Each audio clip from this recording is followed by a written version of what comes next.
તો મહત્વના સમાચાર અરવલ્લીથી સામે આવી રહ્યા છે, જ્યાં અરવલ્લી માલપુરના આંગણવાડી કેન્દ્રમાં મહિલા પર હુમલો થવાની ઘટના બની છે કે જ્યાં અરવલ્લી માલપુરના આંગણવાડી કેન્દ્રમાં મહિલા પર હુમલો, જ્યાં હેલોદર 3 આંગણવાડી કેન્દ્રમાં મહિલા પર હુમલો,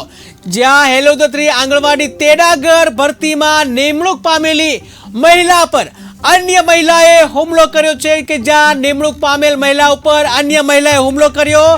જ્યાં ભરતીની જે વેટિંગ લિસ્ટમાં ત્રીજું સ્થાન ધરાવતી મહિલાનો હુમલો, આંગણવાડીમાં નોકરી નહીં કરવા દઈએ એવું કહીને અન્ય મહિલા દ્વારા હુમલો કરવામાં આવ્યો, જ્યાં ભોગ બનનાર જે મહિલા માલપુર સીડીપીઓ કચેરીએ પહોંચી હતી રજૂઆત કરવા માટે, પરંતુ સંતોષકારક જવાબ ન મળ્યો, જ્યાં સીડીપીઓએ તેડાગર મહિલાને ગામનો પ્રશ્ન હોવાનો જવાબ આપતા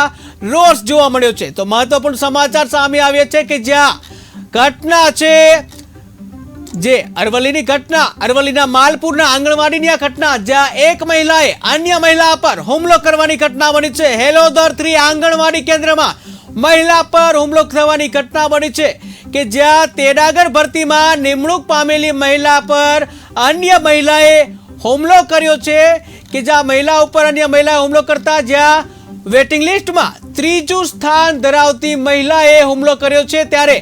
આંગણવાડીમાં નોકરી નહીં કરવા દઈએ તેવું કહી અને અન્ય મહિલા દ્વારા હુમલો કરવામાં આવ્યો છે। ત્યારે ભોગ બનનાર મહિલા માલપુર સીડીપીઓ કચેરીએ પહોંચી હતી રજૂઆત માટે, પરંતુ સંતોષકારક જવાબ ન મળ્યો, જ્યાં સીડીપીઓએ તેડાગર મહિલાને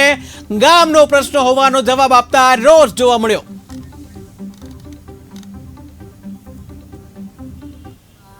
તરીકે મારો કમ્પલસરી ઓર્ડર મળેલો છે, તો જે ગામ લોકો છે એ વિરોધ કરું છું મારા પ્રત્યે, તો હું એની રજૂઆત કરવા માટે સીડીપીઓ